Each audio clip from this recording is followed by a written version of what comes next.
1 of your chapter discovery of electrons.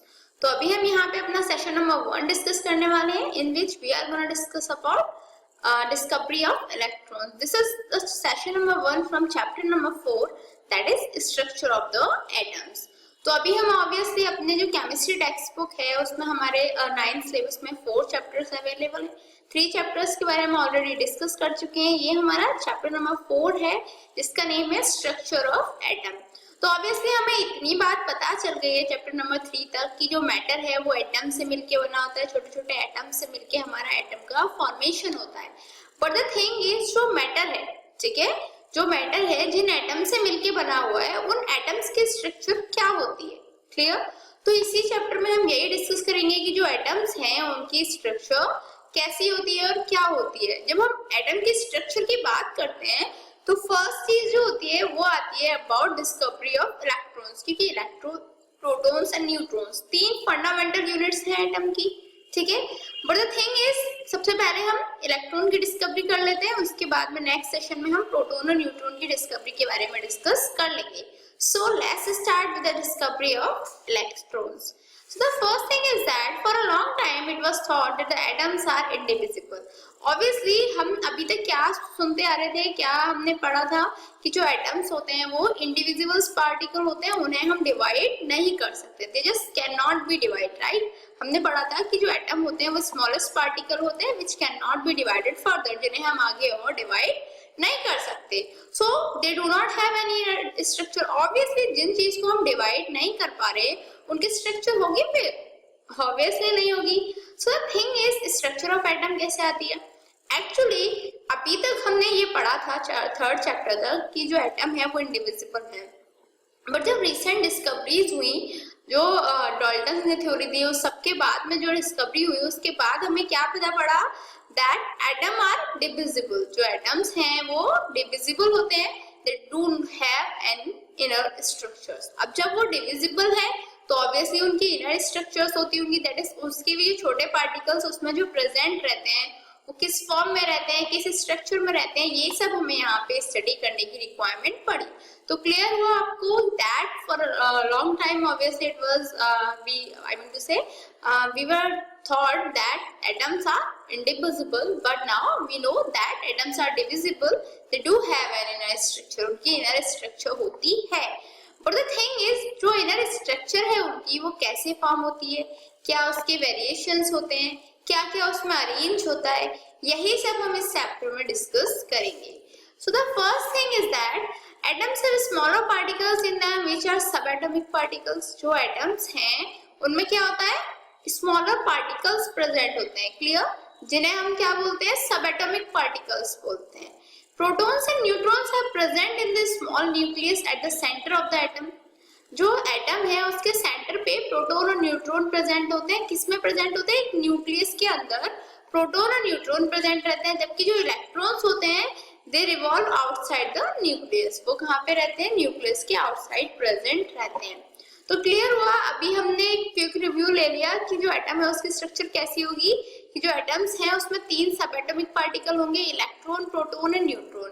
जो proton और neutron है वो न्यूक्लियस के अंदर रहते हैं और जो इलेक्ट्रॉन्स हैं वो बाहर ऑर्बिट्स में रिवॉल्व करते रहते हैं, clear.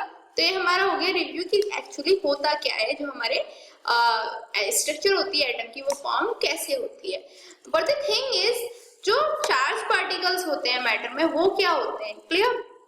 On rubbing the 2 objects together, जब हम कभी 2 ऑब्जेक्ट्स को एक साथ रब करें, दे बिकम इलेक्ट्रिकली चार्ज। जैसे हमारी सिल्क और रॉड होती है, उसको यदि हम रब करते हैं तो क्या होता है कि वो इलेक्ट्रिकली चार्ज हो जाती है। It means that some charge particles are present within the atom. इसका मीनिंग क्या हुआ, ऑब्वियसली यही ना कि कुछ चार्ज पार्टिकल्स हैं जो एटम्स में प्रेजेंट रहते हैं। Two such particles are electrons and protons. कौन से पार्टिकल्स हैं, एक तो इलेक्ट्रॉन हो गया हमारा और एक क्या हो गया, प्रोटॉन हो गया। तो क्लियर हुआ दैट जो मेटल होता है उसमें जो एटम्स प्रेजेंट रहते हैं जब वो इलेक्ट्रिकली चार्ज हो रहे हैं, इसका मतलब ऑब्वियसली उनमें कोई इलेक्ट्रिकल चार्ज प्रेजेंट होगा। हमने ये गेन किया, उसके बाद में हमें पता पड़ा कि ऐसे पार्टिकल्स हैं इलेक्ट्रॉन और प्रोटॉन। बट इनकी डिस्कवरी कैसे हुई, किसने इन्हें डिस्कवर किया, वही हम इस सेशन में डिस्कस कर रहे हैं। So the first thing is that discovery of electrons. इसी के बारे में हमारा सारा सेशन है. So the thing is existence of electrons in an atom was shown by J.J. Thomson in 1897. 1897 में J.J. Thomson एक साइंटिस्ट थे जिन्होंने हमें इलेक्ट्रॉन्स की एग्जिस्टेंस के बारे में बताया. Thomson passed electricity at high voltage through a gas at very low pressure taken in a discharge tube. Thomson ने क्या किया, उन्होंने इलेक्ट्रिसिटी पास आउट कराई हाई वोल्टेज पे. क्लियर? किसके थ्रू? एक गैस के थ्रू जिसका जो प्रेशर था हमने काफी लो रखा और जो गैस था उसको किसमें बंद करके रखा था, किसमें उसे हमने कवर्ड किया हुआ था, एक डिस्चार्ज ट्यूब में. तो क्लियर हुआ, एक गैस को हमने एक डिस्चार्ज ट्यूब में लिया.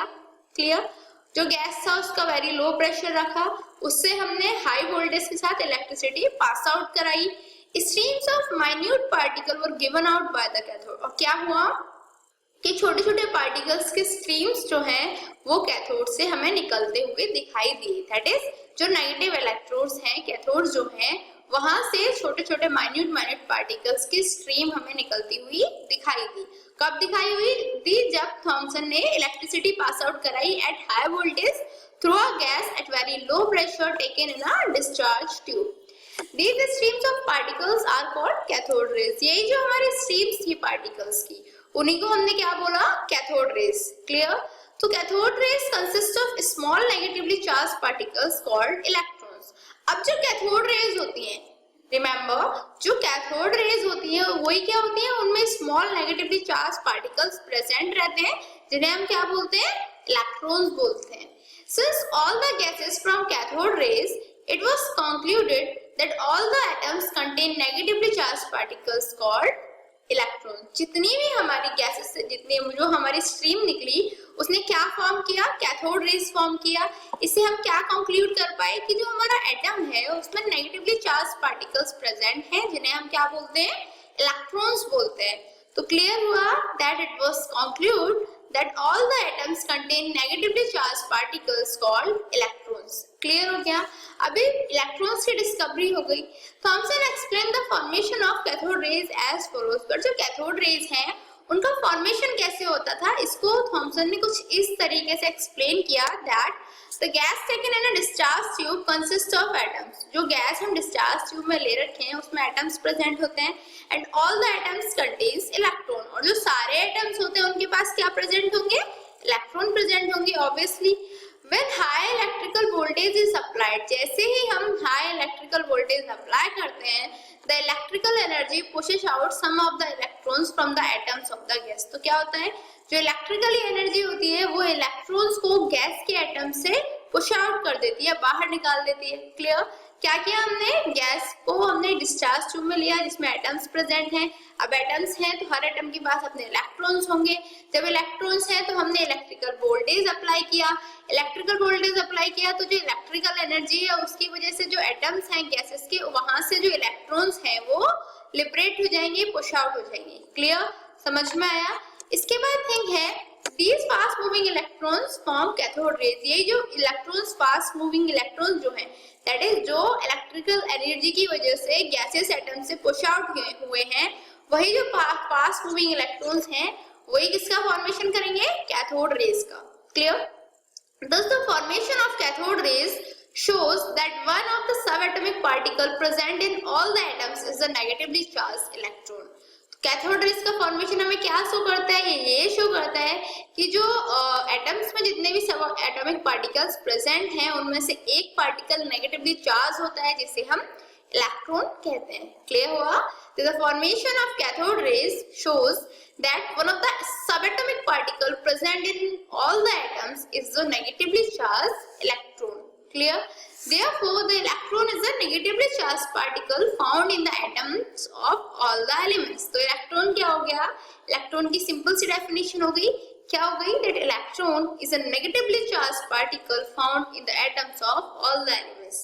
इलेक्ट्रॉन वो एक नेगेटिवली चार्ज पार्टिकल होता है जो हमें सारे एलिमेंट्स के एटम्स में मिल जाएगा. Clear? The electron is a negative charged particle found in the atoms of all the elements. अब बताइए जो हमारे कैथोड रेज हैं उनकी कैरेक्टरिस्टिक्स क्या होती हैं? फर्स्ट तो ये that these raise travel in straight line, ये जो रेज है स्ट्रेट लाइन में ट्रेवल करती हैं, and rotate a pin wheel place in their path, और उनके यदि पाथ में हम एक पिन व्हील को रख दें तो वो उसे रोटेट कर सकती है। This shows these consist of material particles possessing high energy.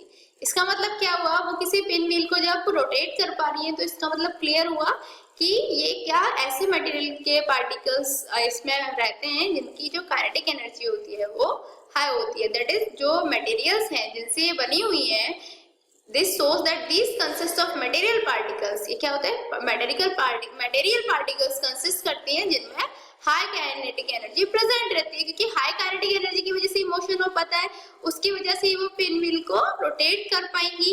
तो क्लियर हुआ that the cathode rays consist of material particles possessing high kinetic energy. Also in the presence of electric field की presence में क्या होता है, these get deflected towards the positive electrode। जैसे ही हमने electric field apply किया, ये क्या करेंगी, पॉजिटिव इलेक्ट्रोड्स की साइड में डिफ्लेक्ट होना शुरू कर देंगी।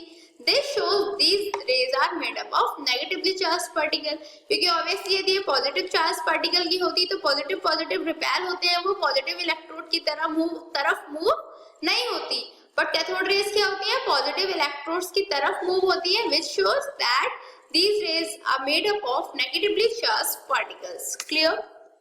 So, अब आता है जो इलेक्ट्रॉन है उसकी डिस्कवरी हमने कर ली, क्योंकि जब कैथोड रेस की हमने डिस्कवरी करी, जब थॉमसन ने कैथोड रेस के बारे में देखा, तो जैसे ही हमारी कैथोड रेस पास आउट हुई कैथोड से, तो इलेक्ट्रॉन्स की बीम प्रोड्यूस हुई।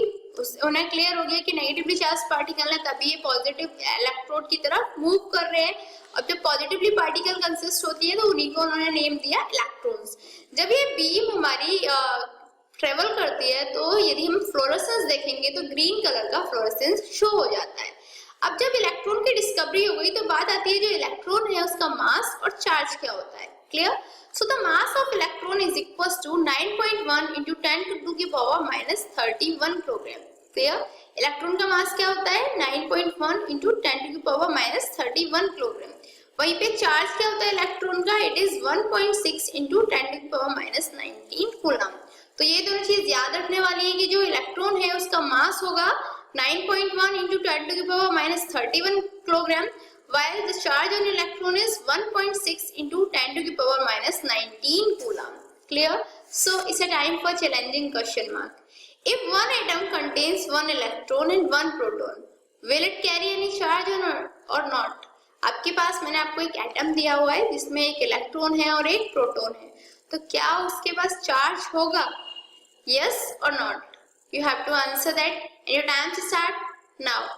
1, 2, 3, 4, 5. Time's up. So have you answered this in your mind? Let's check out. Actually no, because the charge on the electron and the charge on the proton is -1 and +1 respectively. That is, electron will carry -1 charge while the proton will carry +1 charge. They will balance each other and neutralize each other. क्या होता है कि जो हमारा electron है उस पर relative charge कितना होता है, -1 होता है। प्रोटॉन पे रिलेटिव मास क्या होता है, +1 होता है। जब ये एक दूसरे के साथ बैलेंस कर लेंगे तो क्या हो जाएगा, न्यूट्रलाइजेशन हो जाएगा। न्यूट्रलाइजेशन हो जाएगा तो क्या होगा, +1 -1 एक दूसरे को कैंसिल आउट कर देंगे, तो कोई चार्ज प्रेजेंट रहेगा ही नहीं। This is the reason there will be no charge. So what did we learn today? आज हमने क्या स्टडी किया? आज हमने जो कैथोड रेज हैं, इलेक्ट्रॉन्स हैं, उनकी डिस्कवरी के बारे में स्टडी किया। जो कैथोड हैं उनकी कैरेक्टरिस्टिक्स को भी हमने समझा। ऑल्सो जो इलेक्ट्रॉन्स हैं उनके मास चार्ज के बारे में भी स्टडी किया। In next session we will gonna discuss about discovery of protons and neutrons. Till then, good luck.